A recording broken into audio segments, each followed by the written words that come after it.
Hey guys, welcome back to Overtakes. This is Misfit. And I'm Kel. And we are going to come at you with part 2 of our Stage 4 Week 3 review. If you guys are new to the channel, welcome, and hope you're enjoying what you're seeing so far. I mean, we haven't really done that much yet, but just tune in. We do a lot of Overwatch League content here, probably 5 to 6 days a week, so come join us and hit a like, hit a subscribe, and all you guys that come in all the time, welcome back. Let's get to it. So, we're going to talk about the other teams we didn't talk about in part 1. So, we're going to start with New York. Yeah. All right. So, New York. This was an interesting week for them. Yeah, it was. It was up and down, and the whole thing with this week is you're doing are they sandbagging? Right. Because they were kind of trying, kind of not trying in that Valiant game, but... So, one thing is... It's not all on New York just doing that. The Valiant played a hell of a game. Oh yeah, the Valiant played fantastic. Like, that was far and away one of the best performances we've seen from them. Like, it was basically near perfection. And that's kind of what has to happen against New York. And and it's like, being able to do that in multiple games, that's the challenge. Because now they basically showed their hand to New York, and because we know how good they are at using that against people. Yeah. I mean, that's just more fuel for them. It's like they're kind of scouting, but not scouting. Right. But they're trying to run, I think they're playing teams, they're running different things against these teams, because they're playing pretty much teams that are going to be involved in the playoffs right now. Mm-hmm. I mean, minus if they, when they got to play, they played Florida and stuff like that, and they just toy with those teams anyway. But what they do, I mean, come on. You're not wrong. Absolutely. They just run straight dive and like basic dive against those teams, and they still kick their ass. But it seems like they're doing okay, so we're playing the Valiant this week. Let's try these comps to see what they come at us with. Yeah. It's just like scrims, but not scrims with them. Right, and it really feels like that at times. And then, but I mean, there was definitely points where it was just like, especially Lunar Colony, Horizon, they did not play the...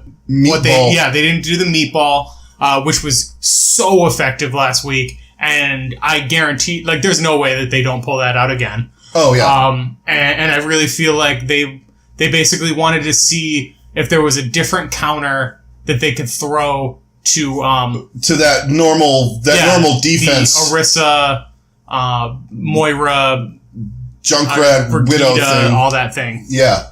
And they tried diving. They tried a little bit of other things on there, and it didn't work. But I don't think they really cared if it worked or not. Yeah, I think they were trying to see what they could do. Yeah, it didn't really seem like that.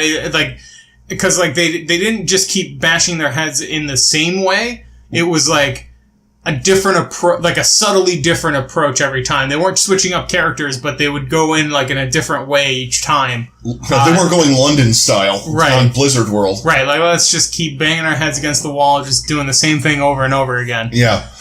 But in it just goes to show just how incredible that team is. And the fact that we are at this point where, I mean, this team has 4 losses. 4 total. Include the stage 1 loss in the championship, and that took a clutch play by Prophet. Yeah. with that rip tire, because they were locking down. That was almost an overtime. Right. But anyway, like some of the things, like Jonak, for instance, we were talking about how great Jonak is, and even though they were a little bit off, I guess, against the Valiant. We're not taking anything away from Valiant, so don't misconstrue that. No, definitely not. Valiant fucking played amazing. Yeah, they played a phenomenal game. And we'll talk about them later. Like Jonak, for instance, who we gush about all the time. So, just for instance, if you put him on any team in the league, he would raise their stats, like damage, and the only thing he has minus on is minus 1% on healing. If he's put on any other team, everything else is, the lowest is 14% increase. 14%! But I mean, the healing minus that you get is so inconsequential. Like, it's not like he's not clutch with his healing orbs or anything, or his transcendences. I mean, yeah, there's people that are slightly better at those things, but it's like, if you're bringing all the other things, the healing doesn't matter. Yeah, that was non-transcendent. Because that's the other thing, is his teammates aren't taking as much damage because they're able to stay alive longer because he's putting on clutch discords and all of this other stuff and just helping out his team so much more in all the other aspects of it. Yeah, I think someone put it best on the Reddit that it was on. He said it's like when you play WoW and you get that armor set and there's a little minus on defense, but all of the offensive stats are so gross that you're just like, yeah, I'll take the minus 1% in defense because I'm getting 20% crit rating and all this other crap on there. I'm like, exactly. That is actually absolutely the best description of what Jonak is. That is spot on. He's fucking purple armor in any fucking MMO. Yeah. All right. So anyway, enough about New York because we can talk about them for days. Right. All right. Let's move on to some of the lesser teams. We'll just briefly talk about Shanghai. I mean, at this point, like.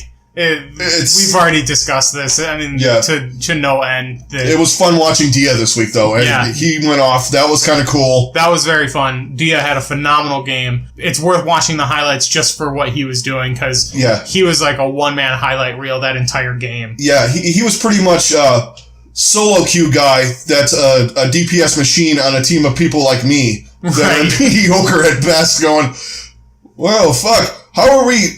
We're not winning, but why is everybody dead? Oh, that guy. Okay, so that guy playing Widow's really good. Right, it's like at the end of the scorecard, there's one guy from your team on it, and he has like 18,000 damage. Yeah. And I think like the next person would have like 8. Yeah. You have silver at 6. Right. Okay, so I was wondering where all the kills came from. It definitely wasn't me. It was that guy. It was that guy, and that was Dia. But the rest of it's just the same shit. I mean, you can't really. At this point, they just need to. It needs to end. Right. And then let's move on to Florida.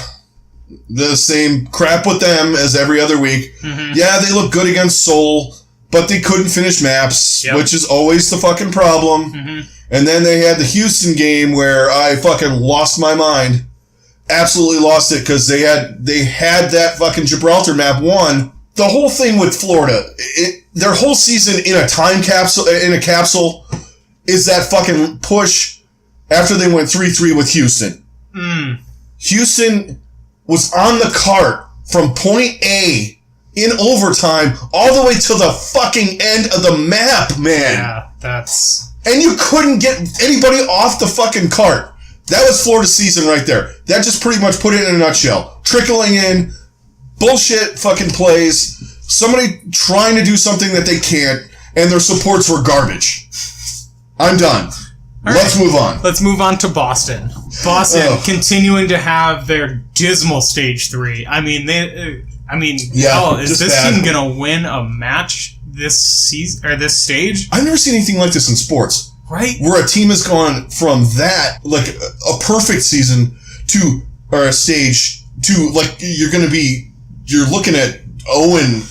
You know what? It kind of reminds me of the Heat this year in the NBA. Yeah. Where they had like a 15 game winning streak, something ridiculous like that, and then I think they dropped their next like 8 or 9. Yeah. Like that's but even then, like it's still hard to compare it even to that. All right, so Boston in general. It's kind of their DPS is the issue right now. Absolutely. But it's also just their inability in general to make anything besides their dive comp work. Yeah. I think that is their biggest kill, like 100% their biggest killer. Oh, because they are a team that is 100% built around dive. When they have to go off of that is when things just fall apart. Yeah, it is. Because, well, the main thing is you get Striker off of Tracer. Mm-hmm. I know teams are trying to run Tracer in the Brigida. I mean, you almost need a fucking PSA, like at the end of like the fucking G.I. Joe things. If you want to run Tracer against Brigida, don't. Yeah. But at the same point, like that has been Boston's problem the whole season. Is like when they get to play what they're best at, they are incredible, a juggernaut. But when they have to do anything besides that, they fall apart and they just cannot adjust. And that has been 100% their Achilles heel. And it's exposing a lot of the players on their team when you don't have Striker doing that hard carry stuff too. Exactly. You know, their supports don't look as good, their tanks don't look as good. Mm-hmm. And I think a lot of that was Striker's gameplay. But that being said, though, I think it's also it's definitely the dive thing. Yeah. Well, they keep trying to run dive. They keep trying to, and then they don't have, none of their players on the team have the hero pools that they need to have in order to be effective. And that's really killing them. Obviously, the DPS situation is really hurting them the most. But even in general, like with their tanks, their healers, all of them, like, I mean, Note is a phenomenal diva. But he's a dive diva. But he's a dive diva. Can he play an alternate style of diva? Can he play any other... I mean, I'm sure he can play other off tanks, but at the same level that he was playing diva, I don't think so. At this point, it is proven that he cannot do that.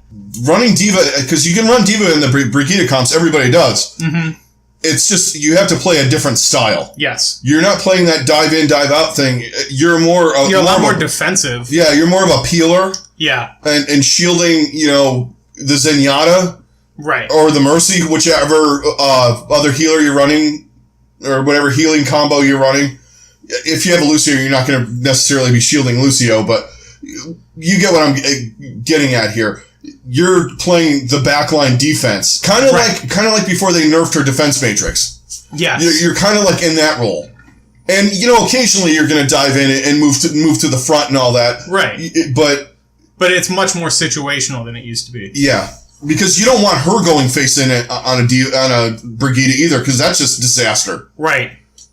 Ask London. Right, no kidding. So yeah, I mean, Boston, I don't feel like they're going to really struggle in the playoffs if they can't figure something out. And I don't feel like there's even anything they can do at this point because of the way the player pickup rules and stuff are. They just really got screwed. Yeah, they did. And some of that stuff needs to get fixed. Yeah, absolutely. And it's got to get fixed for season 2, but we'll definitely dive more into that in the off season. Yeah, we'll go over some of the things that in the off season after the playoffs, about what we think needs to be done and, what could change for the better and all that kind of stuff. So let's move on to, we're hitting the disappointments, guys. One disappointment after another. Yep. So let's talk about Houston. Yeah. The Outlaws, the team that was supposed to, the meta was made for them. Right. Doesn't look like it. Mm-mm. And it's, once again, as much as in the last 2 or 3, since the start of the season, you go off about DPS, how great they are. And the biggest crippling thing in this new meta is people not using the right DPS. Yes. Or right heroes. Having an inability to play a certain amount of DPS players, and then having that overlap of players really hurts a lot. Because like Jake and Linkser, while they don't have necessarily a lot of overlap of their characters they play, they just don't have that big of pools to each of them. Yeah. And that really, really hurts them. I mean, It does. Jake's best character is Junkrat, who can be very useful in this point. Yeah. But he seems to be making a purposeful approach to not use Junkrat to prove that, I can play other characters. But at the same time... Play your best, man. Play your best. And then also, you got to be better. If you're going to be at this level, you have to be better at other characters. Yeah. You cannot just rely on one character. I don't care how relevant that character is at any one point. If you have to pull them out, you have to be good. Exactly. If you're going to play something, you need to be damn good. Yeah, and you can't you got to be in the realm of libero.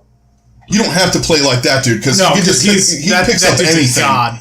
But even guys like Hydration, Agilities, EQO, those guys pick up Sinatra. Mm-hmm. They pick up heroes, and Prophet, then Fleta, you can keep going on with this list of these guys that are versatile. Jake does a good job on Junkrat. Right. He does an okay job on everything else, and his Tracer is subpar. Linkser is good at times anymore at Widow. Right. He's not the Widow god that everyone thinks he is right now. Yeah, he's really not. He can play Hanzo pretty decent. He plays a better McCree than he does Widow, but you have to find the spots to use McCree in. Exactly. He's not, in every comp. And, his Tracer and his Pharah and his other stuff that he plays are not that great. Yeah. So it's just, these guys are versatile to a point. They're versatile like guys on ladder. Yeah, exactly. And not at that level, but you're great on me, for an example, I'm really good on one thing, but the other stuff I can kind of get by with. Mm-hmm. It's like that. It's like they're getting by. Right. Instead of it's hard to get good at a bunch of heroes, but these guys just can't do it. And their supports are terrible.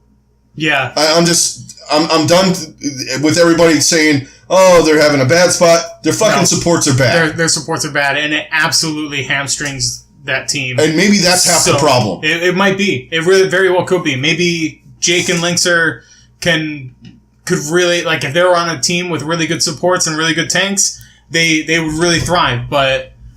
Because when Raucus is on, those two guys are usually hot for the whole game. Or Bonnie or Boink or whoever they got there. Part of the problem is that Raucus is not... He's wildly inconsistent. Yeah. And then Bonnie just kind of goes with however that goes.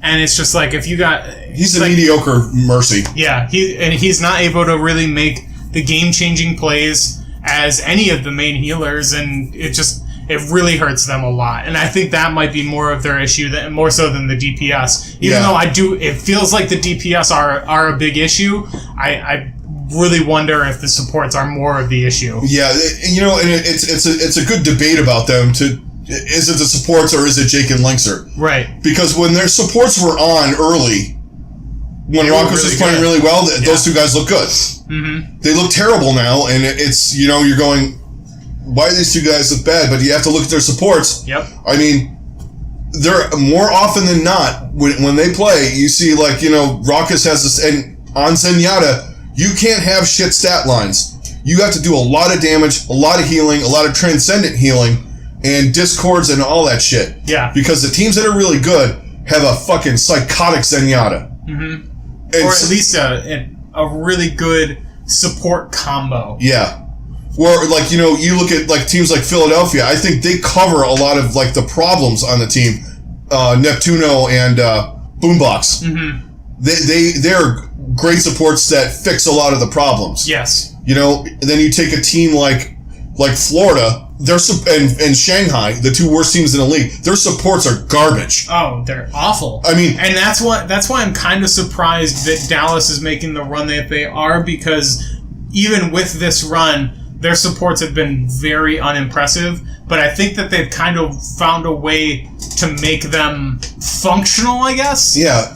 Unko is a decent enough Zenyatta. Has helped. Yeah, Unko is helping in that he is a much better Zenyatta than anybody else they had playing Zen up to this point. Right. So it's leaving Harry, Hook, and Chips to play the heroes that they're better at, between Mercy and Lucio, Moira, all those characters.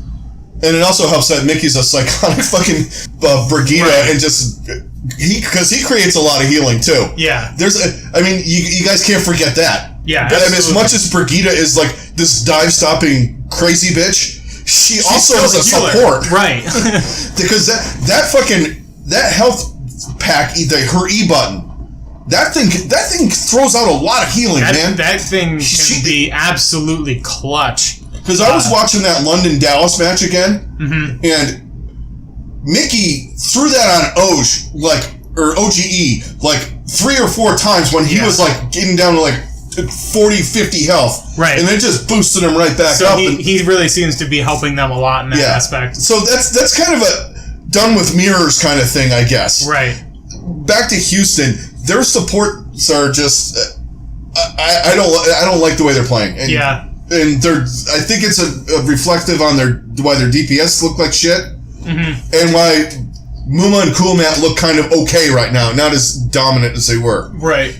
But they're not going to make the playoffs, I don't think. I just don't see it. Yeah, I don't see it either. Even though they actually have the map differential on everybody else. Yeah, I don't think it's going to end up mattering because I don't know if they're going to win enough games. That was this week. They had the shit week, right? Where they played Florida and Florida could have taken them to 5, right? And Shanghai looked really good against them. Yeah, that was the fucking frightening part of the whole week for them. Yeah, even though the numbers 3-0'd Shanghai. There was moments where it was like Shanghai could absolutely take this map and really make it a game. Yeah, like we were talking about. What was that? It was Lijiang. Lijiang. They could have won Lijiang. They should have won Lijiang. Exactly. God. Okay. All right. Okay, so let's move on to another team who has had some really disappointing support play, and I think is kind of the crux of their whole issues. But also, I mean, there's so many other issues with them, and that's Seoul. Yeah, Seoul, man. Oh, this team is so frustrating. Yeah, oh my God. It's one of those teams where you just look at the roster and it's like the fucking. I mean, hell, this was half of the South Korean roster in the World Cup last year. Yeah, I know, and they can't even fucking. They went 3-2 with Florida, and their supports are terrible. And Rouge Hong looked not great. Because he was practicing tank for a month. Right. So, I mean, he's back on Zenyatta. He's back on Zen, and this team. And now they got Kuki, and they're trying Kuki at main tank again. So, honestly, at this point, I want them to miss the playoffs because they don't even deserve it. Yeah, because if they get in there, they're going to get the shit stomped out of them. Yeah, absolutely. I would way rather have some other teams in there over them because... I would rather have Philly in there. Fight. Yeah, Philly, I think he'll put up a fight. Anyone that Seoul plays is just going to absolutely dominate them. Yeah. If they keep playing the way that they are. It's absolutely ridiculous. Another thing is their coaches are idiots. Yeah. I mean, we've been saying it. We've been harping on that for a while, and they're just... Stop it! Becoming increasingly more evident how incompetent their coaching is. They're getting eliminated right now, if you guys can't hear. That's my text message. That's my text message notification. Sorry. But that's just all the team members of Seoul dying. Yeah. Getting picked off by Saya Playa. Yeah. This week. that was Saya Player on a 3-kill. I don't know what does this team do though. I don't know. It's hard to figure out. I mean, I'm going for the whole fucking just flush the roster thing. Yeah. Like a couple other teams need to do. Just start over. Maybe keep Jae-Hong. Actually, maybe more so than flushing the roster, they need to flush the coaching staff and the front office, everything. Everything must go. Yeah. Fire sale on everything, except maybe keep Fleta. Yeah, keep Fleta. I'd keep Rouge Hong too. Keep Rouge Hong, and maybe if he doesn't feel like he's going to be playing next season, turn him into your coach. Yeah, or an assistant for now, or however you want to work it. Right. Whatever. He's probably smarter than their coaches anyway. Right. Unless he's the one coming up with all the shit that's going on right now, then he needs to go. Yeah. Yeah. No Which I don't think that's him. There's no way. Yeah. So Seoul is just like you said. I don't want them in the playoffs. I'm just done. Yeah. I'm done with them. I'm done with seeing the crap that they just keep throwing against the wall and expecting it to be anything else because they were lunatic high. Right, exactly. Because they're not. Lunatic High is dead. Yeah. We've said it so many times before. Lunatic High is dead. Yeah. Guys, Apex is dead. Yeah. Because one of the things, why? Fucking Dive is dead. Yep. Or half dead, or whatever you want to call it. It's not the majority of what you have to run. Exactly. And a lot of those teams thrived on that for a long time, and they're fucking struggling right now. Yes, they are. London... Well, New York doesn't count. No, New York. London, Seoul, those teams that thrived on dive comp, they can't play it now. Right, exactly. And those guys, they can't bring back the Rhine. It's like the guys that are main tanks, they're like, oh well, he's got a good Rhine, but he doesn't look that good. Well, it's because he's been playing Winston for like a year and a half. Yeah. And Rhine on what? Fucking Kings Row second point. Yeah. Or in Lijiang Tower in the right. That's about the only time you see most of those guys play Rhine anymore. And that's all they've played him for a year. Right. That's enough with Seoul. Let's talk about a good team for a bit, huh? Yeah. A team that probably had a phenomenal week. Yes, and we got them kind of wrong. Yeah. Again, it was a question that needed to be asked, though. It was. we've been waiting for consistency from this team, and they finally showed it. Yeah. And the Valiant just are finally. I'm finally feeling comfortable saying that this is a top tier team. Yeah, me too. I mean, they proved it. They played the game of their lives against New York. Will they be able to replicate that? I think that's still up in the air. But the fact that they were even able to do that in the first place, that is a huge step forward. Whatever you think of what New York did or not, it's still New York. They still play great. Mm-hmm. Because, other teams ran dive into and just destroyed it that were not bad teams. Right. I mean, they kicked the crap out of Philadelphia doing that. Just saying, fuck it, we're going to do whatever we do. Yep. They tried that against the Valiant, and the Valiant pretty much were like, no, you're not. Exactly. Not today, Satan. The thing with the Valiant is if you look at them, what was disappointing about them was they have this good tank duo. They have good supports. They have good DPS. They just couldn't get it together. And this week, they finally proved that, we're getting it together. When everything comes together with this team, they are a force. Yeah. And like we said before, I mean, Custo was such a huge addition to this team, and I feel like that trade continues to pay dividends for them. Big time. Because Custo's attitude, and he's brought like this positive attitude to the team that it's not... There's like no negativity, kind of, and not that Unko was like super negative guy, but he was that fuck kind of like he would get tense. Yeah, you could see it in his body language. Yeah, but then just having a guy that's the exact opposite of that. And then his ability to call out, his ability to take on the role that honestly they needed, because Unko was like you have a guy like Unko, you want him to play Zen. But then you're making a guy like Kareev play Mercy. Fucking Mercy. Who's and Kareev is a beast. Yeah. He is it is such a close thing of Unko versus Kareev of who I'm going to put on Zenyatta, but when you get rid of Unko, then that's not even a question anymore. Yeah. So it's putting Kareev in a better position. So he gets to play a hero that he is so much better at and can make a bigger impact on the entire game. Because he's a psychotically good DPS player, too. Right. And, you put him on Zenyatta and he learns all the other stuff about Zenyatta, which I'm sure he obviously it looks like he's done. Yeah. And he's just fucking, killing people, racking up damage, all the stuff that you need to do. Exactly. And Custo's a really good Mercy. And beyond his Mercy play, it's the shot calling. It's the strat calling. And just the awareness that he's bringing in general, and his communication skills have to just be off the charts. Their DPS have been playing really, really well. Out of their minds.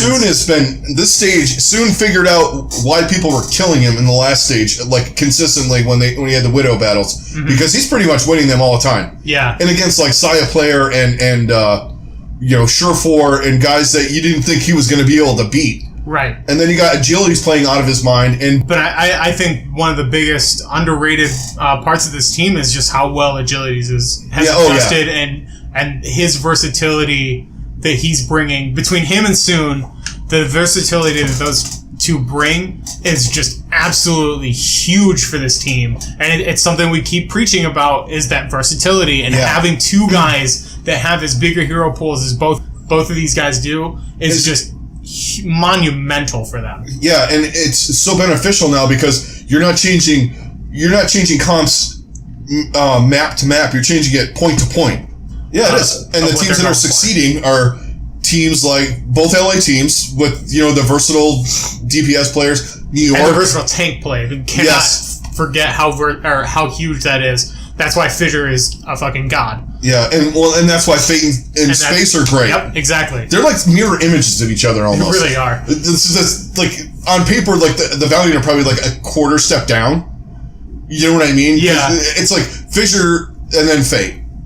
It's kind of like 1-2, 1-2, 1-2. Yeah. But the Valiant managed to beat them almost like to death when they play them. I don't know. Yeah, it's so weird. Yeah, I know. But then like even before this week, the Valiant destroyed them. But then the last time they played, the Gladiators exploding. Yeah, I know. So it's just like we said before, like it's just that whole rivalry, same city team. Like you just throw everything else out the window. Yeah, records don't matter. All the cliches, and it's all true. Yeah, absolutely. And I want to see this in the fucking playoffs. Please, for the love of God, give me this. Yes. All right, guys, that's it for this week. So don't forget to hit a like, hit a subscribe. Thanks for all your support, all of the likes, all of the different things that you guys do with us, if it's interacting here or on Twitter. We really appreciate it all. Join us on social media. We have all the links down below if you haven't already. And we'll hit you with our previews for this week coming on Wednesday afternoon, Wednesday evening sometime before the matches start. And we'll be on social media and all that kind of stuff this week. So we will catch you guys later. See you guys in the next one.